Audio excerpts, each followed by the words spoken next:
ɓiɓɓe fulɓe andu diine maɗa fedde heblo sukaɓe afrique takkusana yoni to lappol palol dande maayo ngol rewoye worgo mayila gambi ba fata dingiraye fallema kon waktu yoni ha to masina kame ñoro ene jeeya e gardidi kabruji men to leydi sénégal capanɗe nayo e ɗiɗo taw ko dadiɓe modou kara mbali jammumen gadiɗo to kaso caggal nde ɓe daari hanki e yeeso ñawowo to leydi mauritanie jagorɗo kalfinaɗo cellal ɓalli kikiɗe hanki o holliti hanki tan yimɓe jeegomo mbasi pittali mumen taw jeeyi sababu muɗum ko oɗo henna boros ɓiteɗo coronavirus to leydi mali ko camion jagga kikiɗe hanki o tawama mum sappo tawama mum ujunnaje sappo e temedde jeetati tufere tokosere taw ko huuɗo bon ko fanoko toon to Tombouctou to leydi guine Conakry landaji lundo kolliti ñande sappo e joyi ndiɗo hen lewru koɓe jippotoɓe e booli gam seppude haalade wonande jottogol dawala tataɓal alpha konde to leydi guine to leydi lome togo tonne kadi oɗo saaha mo gonɗen ñande sappo e jeetati ɗuɗo hen lewru kuulal hirto lelo koko lawɗinte gam salede julde nouvelle woto yimɓeɓe moɓodirde to Niger Mohamed Issoufou waɗi waylo jagorɗe ma en jaton to Ghana Nigéria kam e Burkina Faso musidɓe tedduɓe hoto goɗɗe joni jañoɗena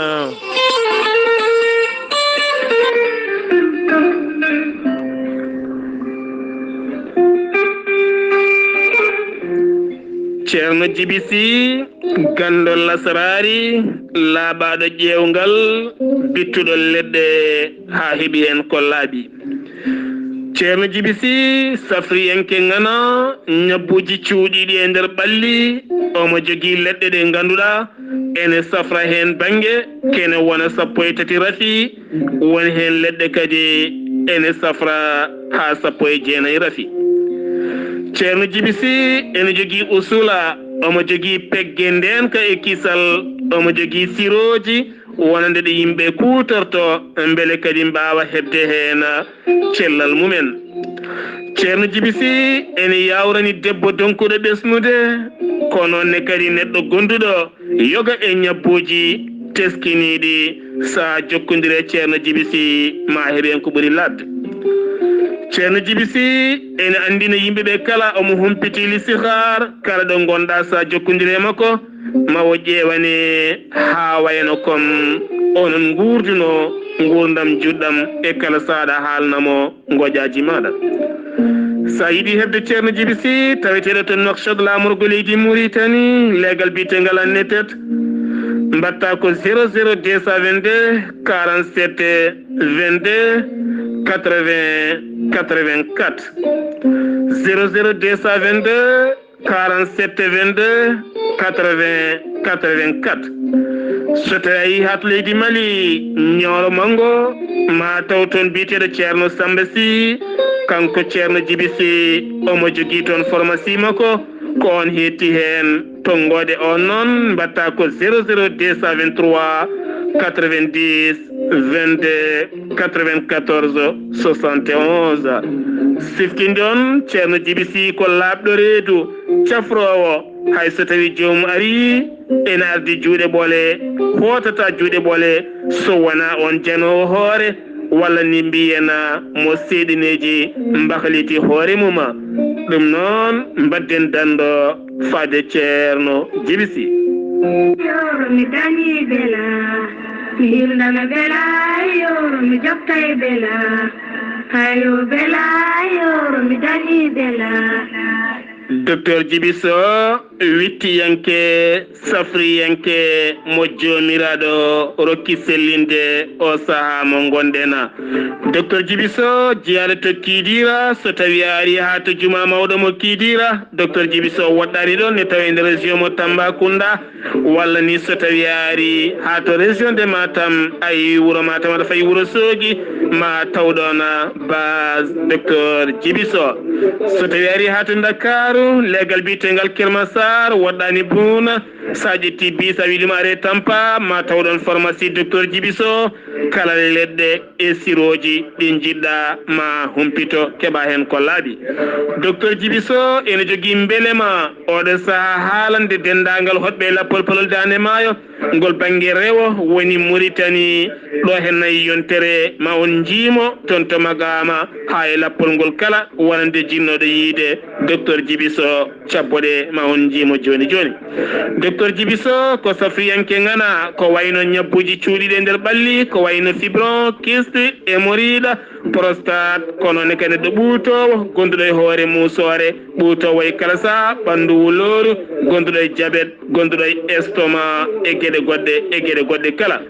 docteur Djibiso ene jogui siroji ɗi ganduɗa ene yara hen wonande ɓen joguiɓe diabète kono ne kadi ɓen wonduɓe faiblesse sexuelle kala hen ko jiiɗa docteur Djibiso ene humpiti. sa yiiɗi hebde hen ko laaɓi gam yidde jokkodire docteur Djibiso mbatta ko 00 221 77 244 92 81 walla mbaɗa 78 353 28 92 walla mbaɗa 77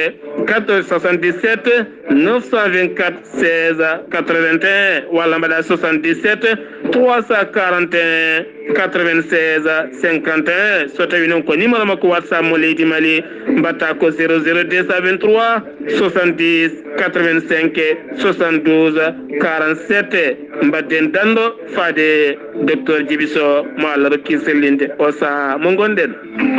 kettode kaburuji mon e demgal pulaar Afrique, Asie, Europe, Amérique, Moyen-Orient, Océanie. jam ñalle moon musidɓe tedduɓe mawbare jeetati bowte hitande ujunnaje ɗiɗi e nogasa ɗo yeeso haalirde ko musidɗo moon guiɗo moon sehil moon Sar Abdoullahi Sarr to karalagal to ko musidɗo meɗen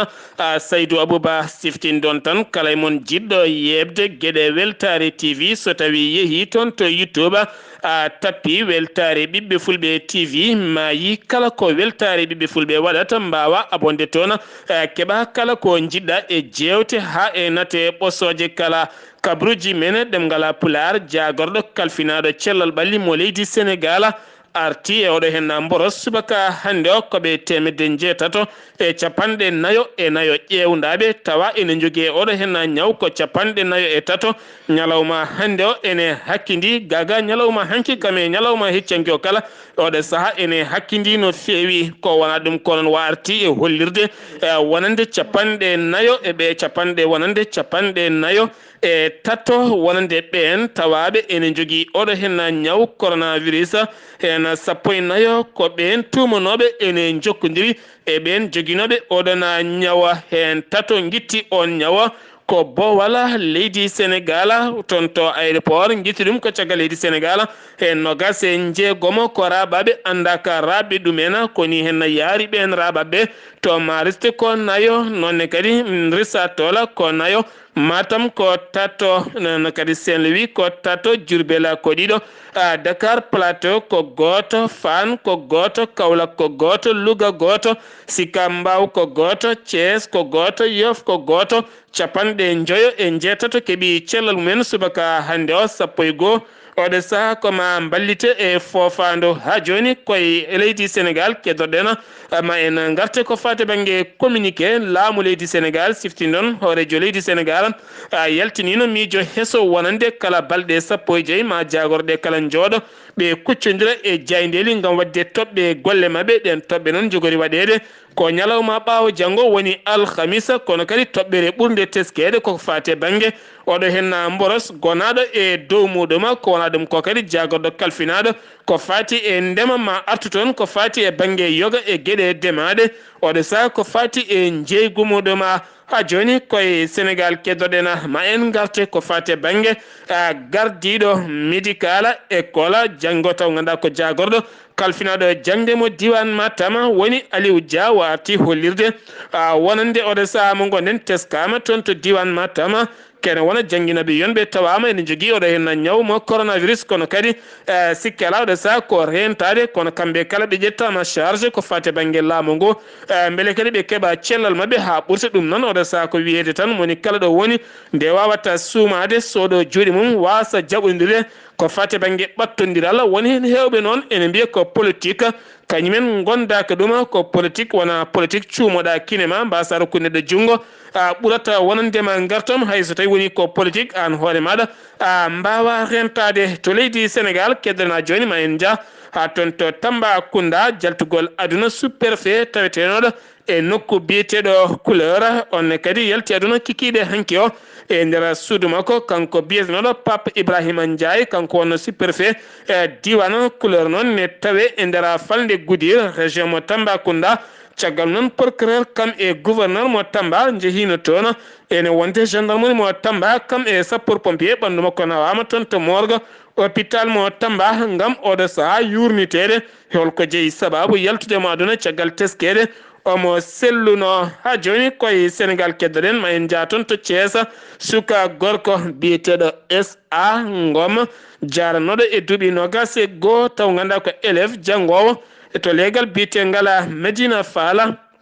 Medina Fall ne tawe e nder Thiès kam tigui weddi hanki hoore mum e woyndu ɗum noon ko caggal ɗiɗo dumunnaji kala nde o yimtoto e kala saha mo wiya so renaki ko bartotoɗo wonko wonno e haqqille he kam e hoore e kala ko ɗum woni ko waɗi kikiɗe hanki o caggal nde koninkoɓe faabu nodda ngari mbawi yaltinde ɓandu makko kono wa yalti ko yaltidani e wonki makko ha joni koye Sénégal keddorɗena ɓen dadiɓe walla mbiyen ɓen dadiɓe taw ganduɗa koɓe 43 yaadiɓe Modou Kara oɗo saaha mo yimɓe kala mbaɗi ɗum coccorgal ngam teskede ene jogui cuuɗi dumbirɗi mawɗi no fewi ɗi o wiyata nehirɗi ɓen sukaɓe ronkanaɓe yo nehe kala gadduɗo ɓiyum o neha ɗum o watta ɗum koninke makko caggal noon wonande nde dadiɓe leydi Sénégal ndiwi ɓen wannoɓe gueɗe ɗe pewani ha naate oɗon nokku mo wakkama ko toon tigui ɓe mbawi yitude wonande oɗon nokku haɓe tawi toon sukaɓe hewɓe ne ceena won hen ne lebta won hen ne piya won hen ni ene lebta lebte mawɗe no fewi tene kadi hollitede e kala saha won yaltoɓe toon aduna ɓe ganduɗa lototo ko kala yontere lawol gotol ñamata ñalawma ko lawol gotol ko piile tan e lebte ɓuuri teskede e mumena ko ɗum jeeyi sababu 43 nangganoɓe hen goto ɗaccitama woni ɓi wonande hen goto ɗaccitama biteɗo Pape Diawo wonande luwnoɗo galle muɗum toon to Wakam taw luwi ɗum ko Modou Kara on accitama wonande 42 ɓe ɓen mbaali jammu men gadiɗo to kasso caggal hanki nde ɓe daari e yeeso ñawowo woɓɓe tato walɓe kasso walla nayo walɓe kasso ko yaadiɓe wonande frappe France dégage ko ɓen tigiñede aljuma nde caggal nde jippi e booli ngam wadde seppu men tumede he nayo jinno wadde ko sabotage ko fate banggue cortège hoorejo leydi Sénégal ɗum jeeyi sababu hanki ɓe mbaali jamma ɓe gadiɗo to kasso alarba janggo padi ñawore mabɓe e cuuɗi wonande ñawirɗi leydi Sénégal ɗum noon ko ñalawma janggo o to leydi Sénégal keddana joni ma en kaale catala bitegal CNRA tambiɓe ko fate banggue audiovisuel mo leydi Sénégal e gardogola Babacar Diagne ɓe mbaɗi batu mabɓe ɗum noon ko caggal nde debbo goto taw ko caggal debbo goto joguiɗo jayde en ligne caggal kay nde huccodiri e koɗo mum goto ene waɗi tekke bolle puyɗe no fewi buhe mum kala ene goni e bowala ene hollira sifa mbadi ndi yoɗani no fewi oɗon gandi oɗon vidéo o yirlima no fewi ha ganduɗa ɓen halifaɓe tambiɓe leydi Sénégal kolliti hen mette mumen no fewi ɗum jeeyi sababu kamɓe tambiɓe oɗon fannuɓe mbaɗi batu mabɓe gam yurnitade ɗeɗo henna gueɗe cofɗe baɗaɗe ɗe oɗo saaha hol peeje ƴetteteɗe gam haɓade ɗe henna gueɗe kala jagguiraɗe ɗe gueɗe caggal ko wanno ko kasso jogori uddede sengi wi to leydi Sénégal paɗen koto leydi Mauritanie jagorɗo kalfinaɗo cellal ɓalli mo leydi Mauritanie holliti kikiɗe hanki o wonande ɓeena ƴewdaɓe ko fati e banggue oɗo henna mborosa kene fotta wonde yimɓe jeegomo jalti aduna hanki taw jeeyi sababu men ko coronavirus teskede guila tan ñawo naati leydi Mauritanie lewru mars e nder ndeɗo henna hitande ha yettiɗo ngol woni goo Mauritanie ene windita e nder ñalawma goto yimɓe jeegomo wasɓe pittali mumena wo holliti kene fotto wonde 160 taw ko hesɓe fiɗaɓe oɗo hen ñawa ɗum ko ñalawma hanke o kene wona ujunere temedde jeegomo e nogas e ɗiɗo joguiɓe oɗo hen ñaw taweteɓe cuuɗi safara taw ko tumaɓe ne jogui oɗo hen ñaw e nder ndeɗon limore ujunere e temedde joyi e sappo e jeegomo oɗo saaha ñawo ene feeñi e mumena kene wona 70 ñawo ene ɓuuri feeñje mumen 33 oɗo saaha koma ballite e fofando ko ɗum jeeyi sababu jagorɗo kalfinaɗe gueɗe diine l'islam altina hanke o wa yamiri duuɗe jangguinoje qur'ana taweteɗe nder leydi Mauritanie siftinde on yontere yawtunde kala duuɗe janggueteɗe ko fate banggue ɗemɗe arabe kame français kala laamu ngu yamirino yo uddu ngam jonte ɗiɗi beele haɓade oɗo henna mboros biteɗo coronavirus ko ɗum jeeyi sababu kanko oɗo henna jagorɗo kalfinaɗe gueɗe diine l'islam warti hen hanki o holliti madrasaji kewɗi ha tente duuɗe jangguinoje qur'ana ne mbawata uddude beele sukkaɓeɓe mbawa wonde ndenka e kisal ngam haɓade oɗo henna ñaw biteɗo coronavirus ngol uddugol noon ko balɗe jeeɗiɗi fuɗɗi ko hanki ha sappo e nayyi nduɗo henna lewru ndu gonɗena ha joni koye Mauritanie keddoɗena o wiyete ko Sinthia Crissa o jeeya ko toon to États-Unis d'Amérique omo jeeya e ƴamoɓe gam yidde guembade rokkede poste wonde ambassadeur mo leydi Mauritanie wonde ambassadeur Amérique to Nouakchott lamorgo leydi Mauritanie yeeso Congolais ñalawma heccanko o suuti toon kongolima kanko kurkaji debbo o holliti wan kanko suka debbo o holliti wonande leydi Mauritanie ko leydi cakkitidi haɓade kene wiye maccugagu e nder leydi ndi kono kadi o holliti wonande laamu yewtu ngu ne suuɗanno kono maccugagu ne taweteno e nder leydi ndi kono ɓe teskima kamɓe Amérique tugganma guiloɗo hen lamɗo kesso Mohamed Cheikh El Ghazouani ari e jappere leydi Mauritanie ko fate banggue fodde haqqe innamade ene ɓuuri ƴellitade e nder leydi Mauritanie firti kono yiiri Mauritanie oɗo saaha mo gonɗen woni koye ɓamtade ko fate banggue rokkude moni kala fodde muɗum seppo hanki wonande ɓen janggoɓe ko fate banggue safara cellal ɓalli ɓen noon hanki jippima e booli caggal nde mbaɗi hofgo mabɓe juuɗe ha hande koye gon hofgoɓe goni gam hollidde laamu ngu nde nottoto wonande koɓe noddi laamu ngu nde wawa toppitade gurdam mabɓe e gueɗe mabɓe e gueɗe kewɗe ɗeɓe namdi yo laamu ngu waɗanɓe ɗum jeeyi sababu hanki ɓe moɓodiri ɓe mbaɗi yaadu mabɓe kono kadi ɓe kolliti ɓe ɗaccata koɓe jokkoɓe ha nde laamu ngu notti koɓe noddi ko kala to leydi Mauritanie keɗana joni ma en kaale jagorɗo kalfinade cellal ɓalli mo leydi Mauritanie uddi suudu safara tawetendu toon to Arfat caggal nde ndun suudu yiita tawa ala yamirore wawde safrude e nder leydi Mauritanie taw kadi jeyno nduɗon suudu ko koɗo kam e ɓiɗɗo Mauritanie najo nduɓe inniri centre de médecin traditionnel chinois africaine kono ɓe inniri nduɗon suudu ko ɗum jeeyi sababu laamu ngu uddi kono kadi jeynoɗo sababu nduɗon suudu ɗo saaha o jaggama e wiide jagorɗo mo tawe e juuɗe dadiɓe ɓe leydi Mauritanie to Mauritanie laamu leydi Mauritanie kami Mauritanie kala ene moɓodiri oɗo saaha gam wonde caggal biteɗo Ahmed walla min biteɗo Ahmed Wuld Yahya gembiɗo ƴamde ko fate banggue lefol kaaf jogolngol wadde toon to Rabat lamorgo leydi Maroc ñande sappo e ɗiɗi lewru mars hitande fande nde so jomiraɗo hoddiri ɗum noon wonande koolaɗo kuuɓal galle lamorgo ngo biteɗo Adama Soko ene wonde Coumba Ba nana lumbo e nder leyɗele Afrique ngam beele Mauritanie ne jaggane koye ngala wonande mbir mumen ene wawa ɓaftude ko fate banggue sumgoji jogorɗi wadde toon to Rabat hitande fande ko fate ƴamde kaaf hol jogorɗo ardade catal tammingal ko fate banggue futkoyngel mo leydi Afrique sen giwi to leydi Mauritanie paɗen ko to leydi Mali jagorɗo kalfinaɗo cellal ɓalli mo leydi Mali holliti ñalawma hanki o tan 150 woni fiɗaɓe coronavirus teska e nder leydi ndi ɗum noon oɗo saaha ɓe kolliti kene wona ujunnaje 9 woni fiɗaɓe e nder leydi ndi kala nder nden limore noon heeɓi hen cellal mum kene wona ujunnaje 3,397 kooti galleji mumen guila tan ñawo feeñi e nder leydi Mali ha yettiɗo hen kene wona 175 neɗɗo mbasi hen pittali mumen to leydi Mali ɓulli keesi hanki dadi taw ganduɗa koye jangu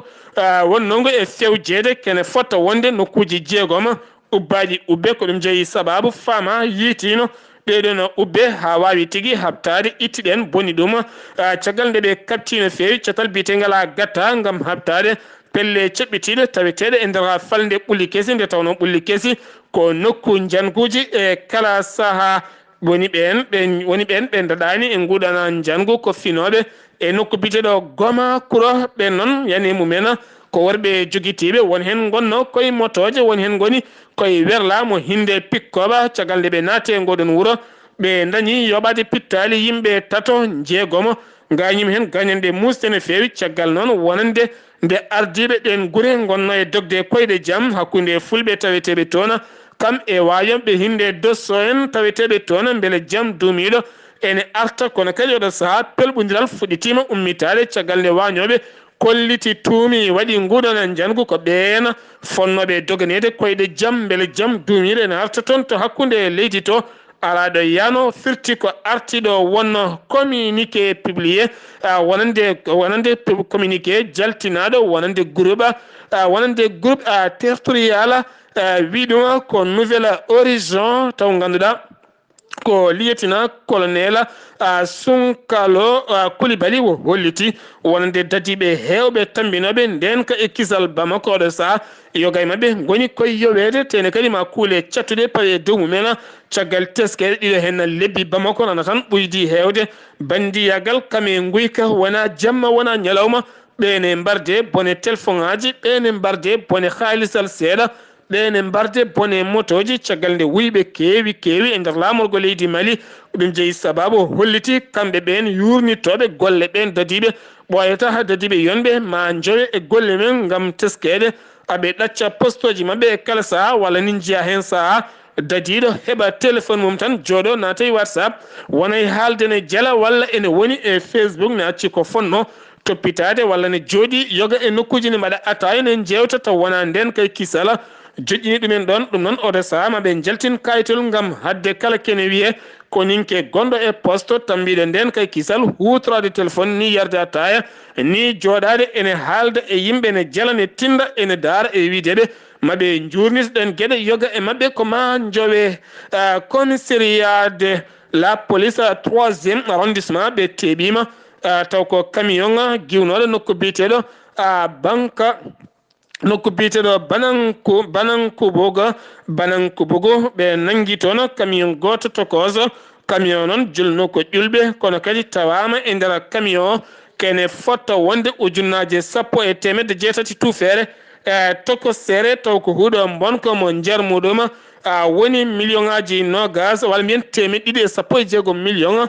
taw noon on camion fano ko toon to Tumbuktu soforo noon jaggama caggal nde soforo haalti ko nden tigui konin koɓe kurli leegal ngal gam yidde jaggude kono oɗo saaha mo gonɗen jeyɗo ɗeɗen gueɗe omo yiile o suwata o yiitede to leydi Guinée Conakry caggal nde Alpha Condé ñande aset jewtuɗo e no waɗi jillu mum toon to kaggulade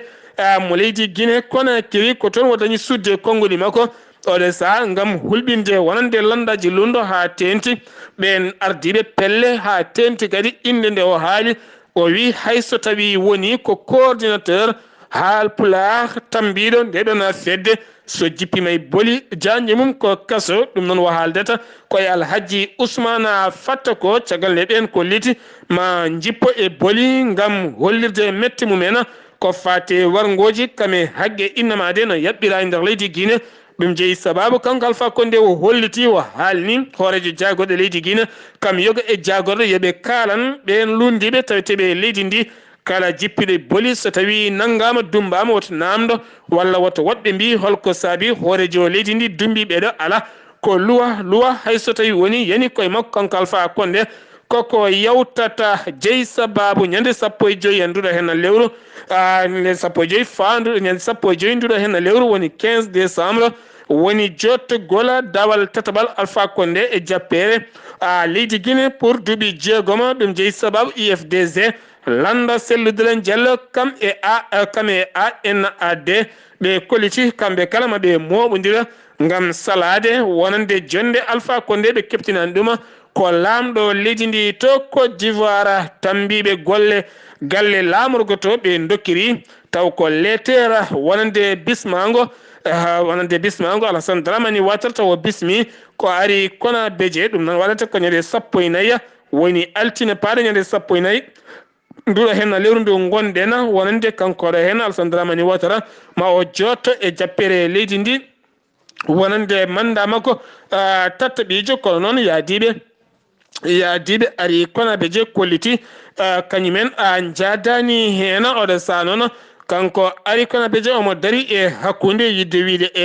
e wiide ala ko wawi hen wonde kala ko woni yeeso daɗani guite lome Togo nana jalbini beddaji mum ha jalbi kono kadi julde nouvelle woni golf kame agowe oɗo sama gonen laamu leydi Togo yaltini kuulal wiide ñande 16 ɗo hen lewru koɓe natoɓe ko wiyete kuulal hirto lelo puɗɗoto ngala 18h ha fenma 6h subaka ngam haɓade hotoɗo hen ñaw biyeteɗo coronavirus ƴellitade nder leydi ha tati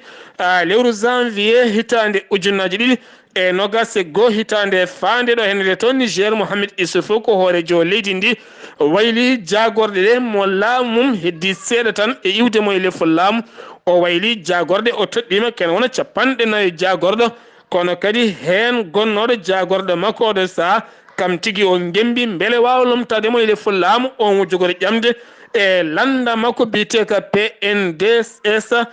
woni Mouhamed Bouzoum on noon yaltiɗen jagorde gam gembade wonande kamɓe en biriji ƴamoɓe lefol laamu kamɓe kala koɓe 30 ɗum noon waɗata ko ñande 27 nduɗo hen lewru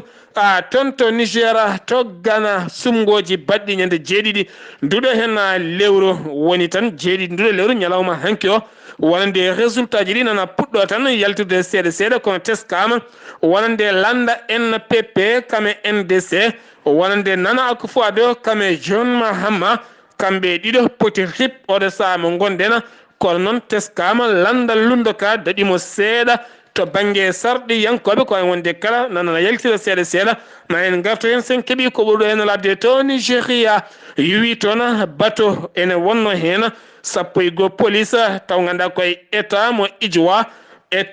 Idjoa ene tawe nder Europe ene tawe nder Opromo ko toon tigui on bateau yooli on bateau noon wonnati ko jogade nden kay kisala ɓen yiilotoɓe mbelam kuɓami nder maaje ɗum jeeyi sababu ha on bateau yooli kene fota wonde koninkoɓe kene fota wonde policier ɓe jeegomo mbasen pital en caggal ɓe mbawa ndiyam ɓe mbawa lumbade hen joyo noon